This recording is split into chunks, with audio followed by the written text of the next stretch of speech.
Salutation or welcome. Not salutation, but welcome. Today, we're going to make an attempt to peel off layers of historical occurrences.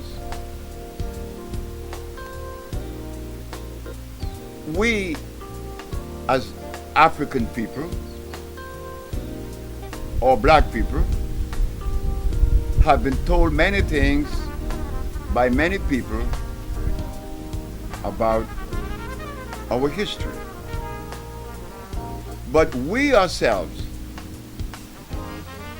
have not done the proper historical documentation that need to be in the area of nutrition. We have done history about the different empires, about the kings and the queens that we never needed, don't need now. But I have yet to hear about a work that was dedicated to healing, just nutrition. Why is it so important? Well, you know, as we go into this thing that we call healing, history again becomes the vehicle that we're going to use to travel towards that goal that we're looking for. We are looking for a goal because we're sick. Something that we didn't have in our environment. So, healing, in entertaining the subject, one has to remember that it has to be tied to the cosmic procession. Healing has to be consistent with life itself. If it isn't, then it's not healing. The components has to be from life. So as we go into this historical thing, this journey back into the past, to find what was it that was really happening in Africa, what was occurring. Well, we could begin with that black woman, Mama. You know, the black woman that many countries has like identified her as being a savage. When they first saw her without any clothes, everybody was amazed. This woman is naked. Not that she's natural, she is naked. But she didn't know that. My mama didn't know that she was naked. That is the way she was since creation, the natural way to be. But the foreigners saw her as a savage. And many of us, her children, we also collaborate. And we think that it is correct, the way that we see her. And we, her children, also say she was a savage. You know the PhD professor with his suit and his tie, when he's told that his beginning began with a black woman without no clothes, it's embarrassing. It's what, like Mr. Heyman Blewett said to us, shame takes over. I am ashamed of my history because it began with a naked woman in the forest of Africa. But that naked woman was more than just an image that you saw in your eyes that was running around crazy. She was saying that we could live without any clothes. My mama could live without any clothes in the forests of Africa, and she could walk around and nobody was jumping on her. Well, was she a savage? Or was she showing that she lived in a highly ethical and moral society? You know the conversation that I had in Brazil where the Russian said, hey, before you say something about your people, just remember that your mama didn't have any clothes on just 500 years ago. I said, but Mladenov, why did you stop without no clothes? What do you mean? I said, but you're saying that my mama didn't have any clothes on 500 years ago, but she didn't have any supermarkets, and she didn't have any doctors. She didn't have any hospitals. She did not have any disease. Mama didn't have any clothes on. That's all. Well, mama didn't have alcohol. Mama didn't have any drugs. Mama didn't have any money. And by the way, we are going to go into it a little bit more. You see what happened? Like everything else that's occurring today in this 20th century, we misinterpret. We black people, we have been vulnerable to the research that others has done about our mama. But as we look closer, we find that mama was ethical and moral and shameless. I wish that we could do that now if you think that she was a savage. You tell your woman today to walk the streets without no clothes on and see who is the savage.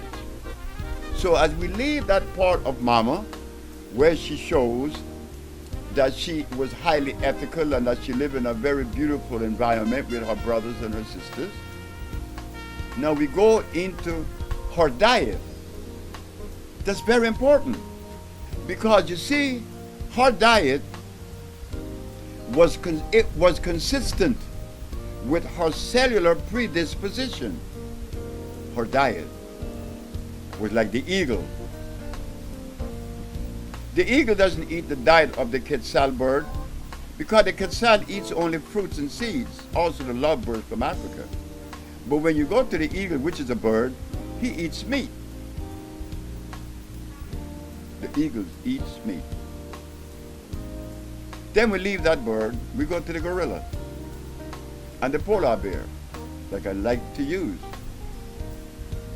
The polar bear has to kill his food. He eats blood. Not so for the gorilla. He has nothing to do with blood. His is leave. He doesn't have to kill his food. His food is all around him. So this question I'm reading to is this. The gorilla has his food designed by nature. The eagle has its food designed by nature or God. Do you believe that we are exempt? No, we are not. We are not exempt. We have to follow that same law, that rule, that cosmic arrangement, the one that dictates, not the one that is philosophy, the one that dictates from the core of life since creation. We are subjected to that same law. There's a little frog in Puerto Rico. They call it the coqui.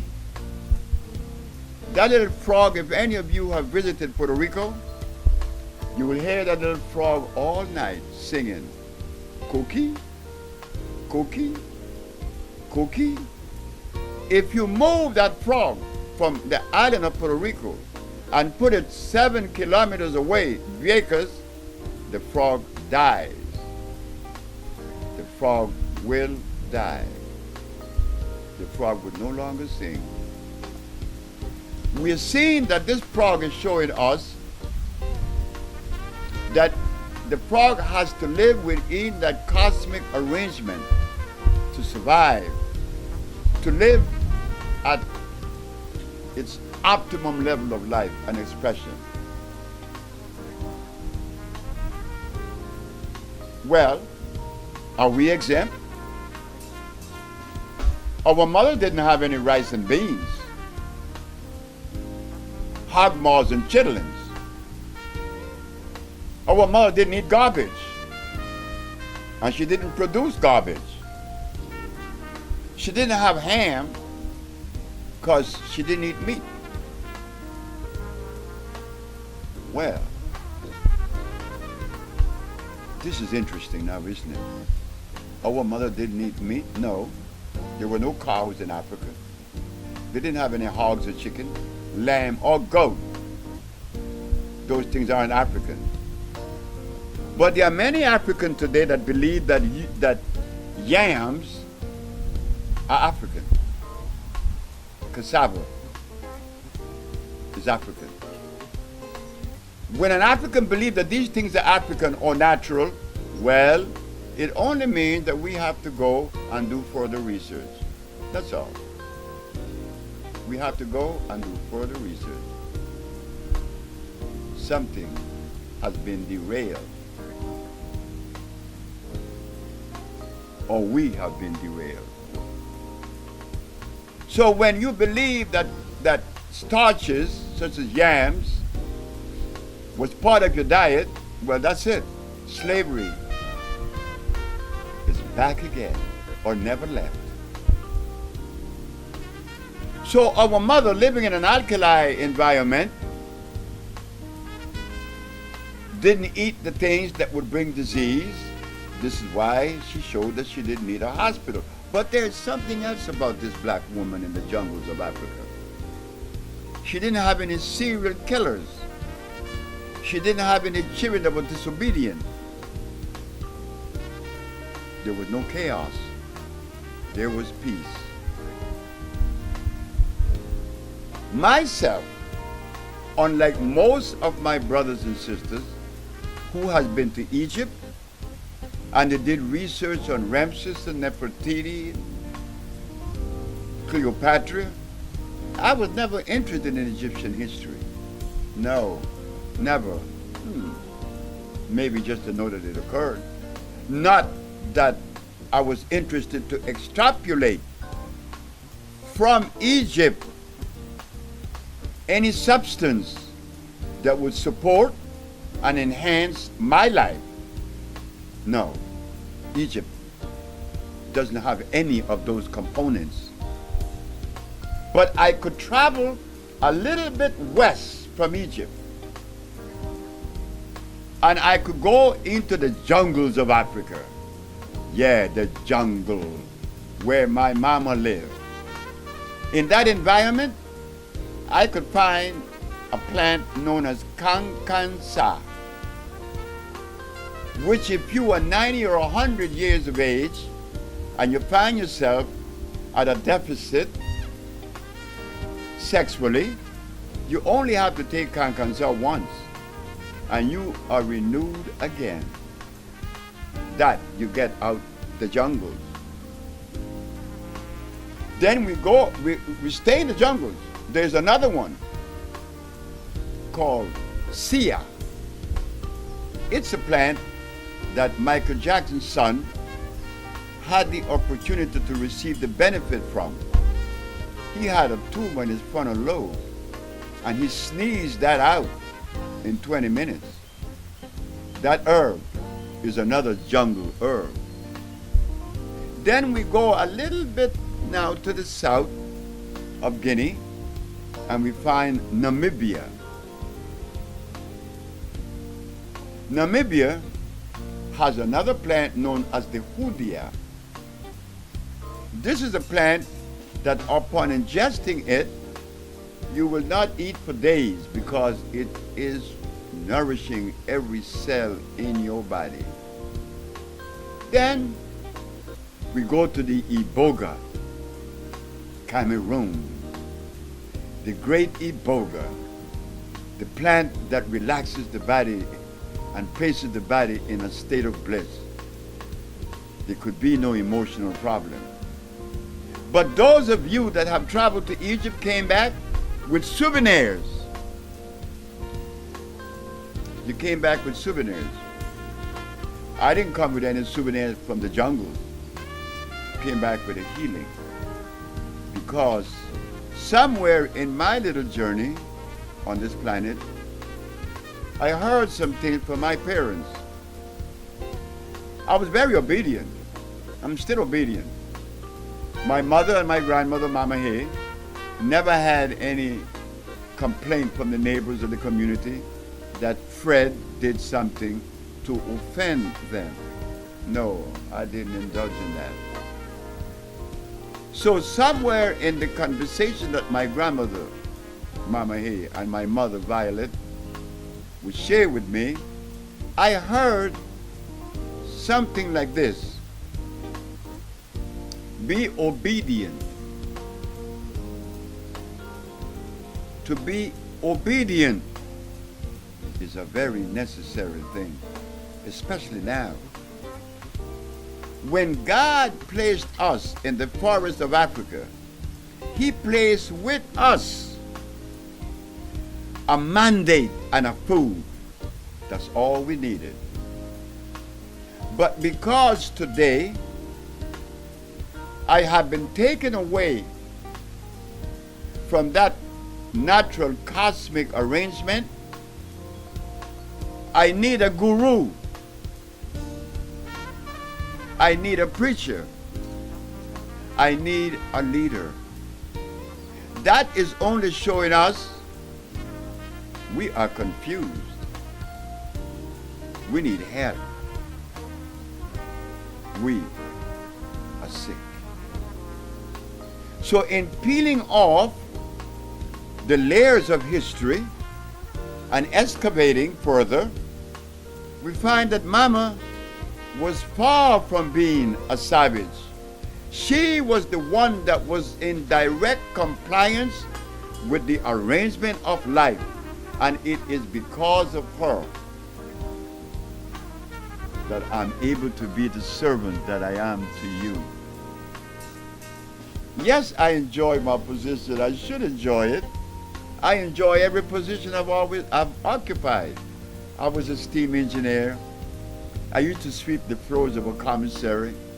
I used to mop the floor. I used to carry the food to the white people in Honduras, in Mazapán. I like doing that too. I became a merchant seaman. I like that. I like everything. I love everything.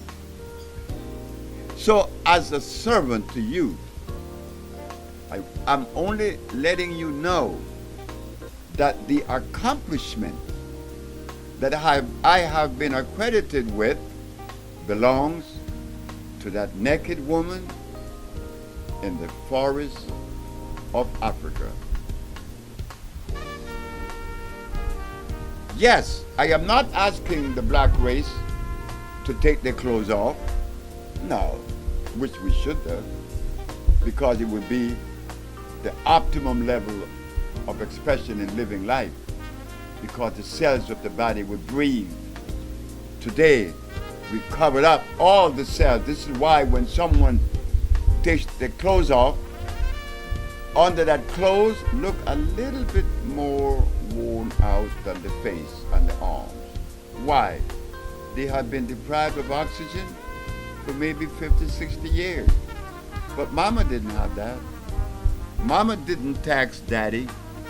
Hey, you boy, you have to buy me this dress that I saw. You have to buy me these capricious shoes. Mama didn't need shoes. She walked as God made her. She was in direct compliance with God. But today, I, her son,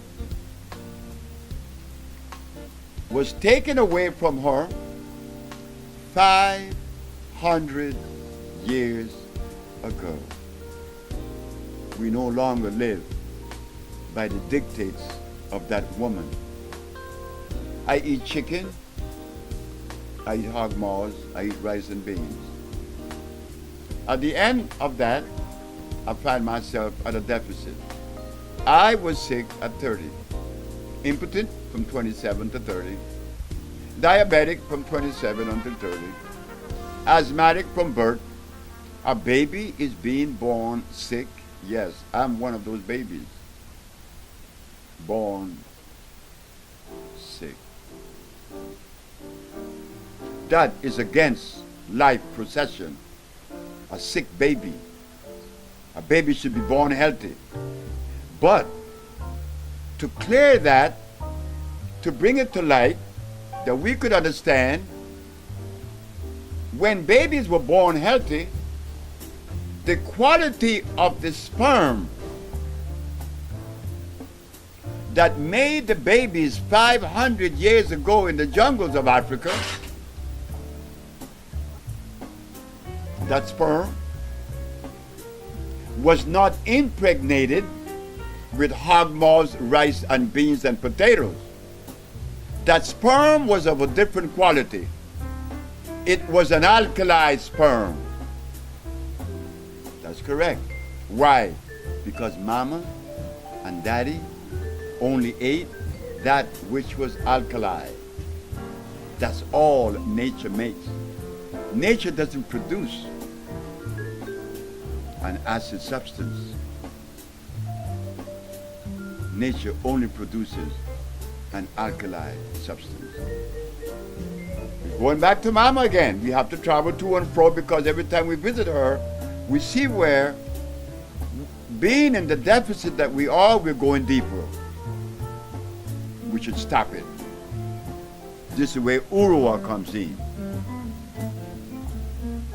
The sperm that makes the babies, that made the babies 500 years ago, didn't need to be born in a hospital.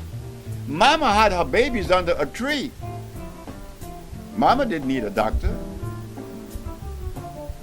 That's a violation when you need a doctor. You have been violated. Up until 500 years ago, Mama wasn't violated. She lived by the laws of life. So her baby could be born under a tree and the baby would be born healthy because the quality of the sperm was what God would like for all of us to be, or to produce, or to inject in a woman, or to offer. The quality of the sperm was alkali. Today, not so. Not so. Because we have been severed from mama and eating all of the things that we are consuming today, the quality of our sperm is very much acid. Babies are being born autistic. Babies are being born asthmatic like me. Babies are being born diabetic. Babies are being born with cancer. Ladies and gentlemen, brothers and sisters, something is wrong, isn't it? And what is wrong? That we were taken away from the natural rhythm, from that organic environment. Our babies are being born sick. And I am one of those babies. But when I begin to research mama and my diet began to change with the help of a Mexican, Alfredo Cortez. Now, I'm 80 years of age and I have a little girl named Taiwa. She's 2. That is showing me that just by revisiting mama a little bit, I was able to accomplish something that I never believed was possible. So now let us not lose focus that environment that Mama lived within afford her peace. And this is what we are trying to bring to you. An alkali substance. Because when your brother Sebi in 1988 proved to the Supreme Court of New York and to the world, yes, we cure AIDS, we cure diabetes, we cure. We should not be afraid to claim it. It's like Sister Nicole said, that I didn't know, that the black race has been accredited for the cures of diseases. When she said that, it resonated well with me because it is the truth. If this is true, what prevents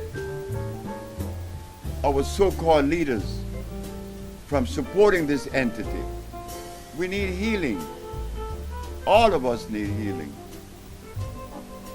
What prevents them? The same thing that prevented my brother from recognizing what I was offering him. He passed away 25 years ago, and he was the preacher. I am not a preacher. I am a servant to my community. Not that I wanted to be a servant to my community. I want to be a musician. I want to be like John Coltrane. I want to be like Pharoah Sanders, like Miles, like all Amy Blewett. But no. Nature said, shut your mouth. This is what you have been designed for. But in that design that I recognize, because I find myself in the middle of it, the message I got is that I'm only the messenger of healing. I am not the healer. Yes, like I said, we have reversed the diseases that they said are irreversible. But I am not the healer. It is a woman. Because healing needs a nurturer. Healing needs an understanding of nature. That's not a male. And this is precisely why you will never see a cub following a daddy in the forest. Why? Daddy doesn't have the program of life embedded in his brain. It is mama again. You will never see cubs following daddy. All males and females follow mama, including that lion that the Frenchman said is the king of the jungle. Well, if the lion is the king of the jungle, she must be something better than that, because that lion came out of that lioness. But again, being severed from mama, we take on this philosophical expression. Yeah, that's where the breakdown begins. I cannot live by the dictates of that naked woman in the forest of Africa. I have to live by the dictates of the philosophy of Socrates and Plato, Diogenes, John Stuart Mills, Spinoza. All these people I am supposed to know about. Why? I don't know. But I have been led there.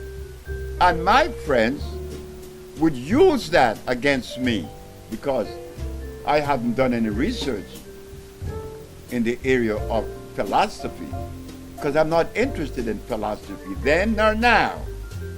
I am interested in life. Philosophy doesn't afford or offer any substance that you could add to the sequence or the arrangement of life. It doesn't offer anything. But when you look at the jungles, oh boy, you begin to see mushrooms, alkali plants. Scientifically, they are called phosphates, carbonates, iodides, and bromides. This is what they are called scientifically. That's all we had. A pH of more than 7. And what do I mean? That everything that Mama ate in the mountains of Africa had a pH of 7 plus. That means that is on the alkali side. Today, no longer. I eat -7. I eat garlic, 3.3. I drink cow milk, 6 or 5.5. I eat meats. I eat starches that ranges in the 4. Never 7, not even that. I eat acid food, acid thoughts. Mama, yes, Tupac, you did a good job, Tupac, when you talk about Mama. Mama didn't have toilets. Mama didn't need a toilet. I remember once, brothers and sisters, ladies and gentlemen, there was an argument with me and a professor from UCLA. And this man was trying his endeavor best to show me that the Europeans have to be given credit.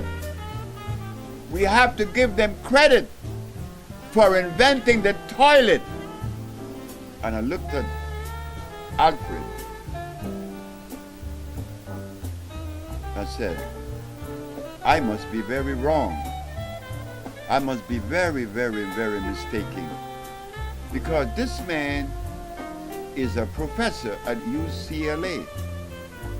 And he's telling me that the invention of the toilet was the greatest invention ever, because I could flush my acid fecal matter to the ocean. Listen carefully now. He is trying to win an argument against me, which I never try to win or lose. I cannot win or lose. I don't go into a debate or a dialogue to win. It is about understanding. I don't debate with anyone. I don't have to do that. But he, Alfred, said that because the Europeans invented the toilet, that he deserved much credit. So my response to Alfred was this: Alfred, my history shows that Mama didn't need a toilet, because everything that she ate was alkali. Because it was alkali, it didn't leave any residuals of poison or acid in her fecal matter when it was broken down in her intestine by the villi. Mama could take her feces and put them in the ground again, and it should have smelled good. With my little understanding and the little accomplishment that I have made over the 40 years of this particular giving, when I go to the toilet, I don't smell anything. But I remember when I couldn't stand it, I had to spray the toilet. Sure, I had to. Because I'm just like you. I am the product of disease. I asked my mother, Mama, what was it that you and Daddy was eating that helped to create the condition for me to be born with asthma. She said, but we used to eat conchs, lobsters, crabs, shrimps. Those are all scavengers.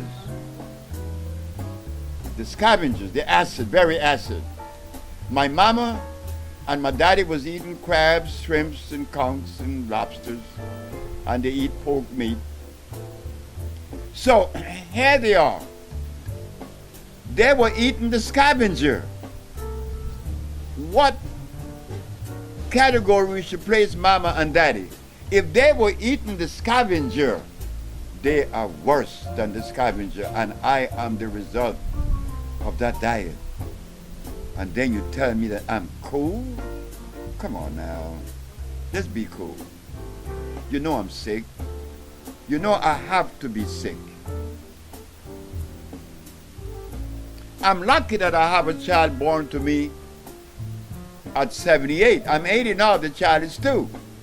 That was only because when I went to America and I met this Mexican, he took my diet that I once had, and then I met these people that we call hippies. And they were on the right path in reference to diet. So I was able to do something to make a change.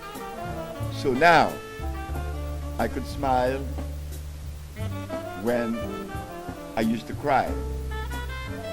I was placed, and you could do this research yourself, I was placed in an insane asylum in New Jersey in 1961. The brother was schizophrenic and paranoid. To leave that state of paranoia and schizophrenia to now having patients come to us that are cured from schizophrenia and paranoia. You see what a diet does? Mama again. The diet of mama. Oh yeah, Tupac. I wish that you had lived a little bit longer, because I know you would have added something to the chapter. Because I like what you did with mama. Because mama is the basis of all life. It is mama. So today, we are bringing you this first chapter of this mother expression and offering. This thing that we need today, because today I cannot love you. How could I love you when I don't even love myself? I blow my brains out. I take pills to take me away because everything is like ugly. We didn't have those things occurring in the jungles. It was very peaceful. It was harmony. It was harmony. They weren't violent. They couldn't be violent because they ate alkali food. That's all they ate. And in my research, I find that the people that was brought to us that were insane, well, we just change their diet and we take their clothes off. And immediately they calm down. And they slept that night. Why? Because the brain was not invaded with the uric acid, the carbonic acid.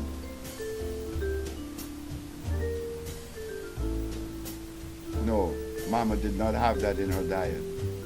So yes, this is the first chapter. This is the first of a series of lectures that we will bring to you in helping us to see that mama was not a savage. She was in direct compliance with the energies of life, and that she didn't need the guru and the preacher, the Dalai Lama. She didn't need any of those people. Not that they are bad people, she didn't need them because she lived in a harmonious environment. And I believe that at this stage of our journey, in reconstructing that which has been destroyed, we need this dictate. The dictate from the jungle.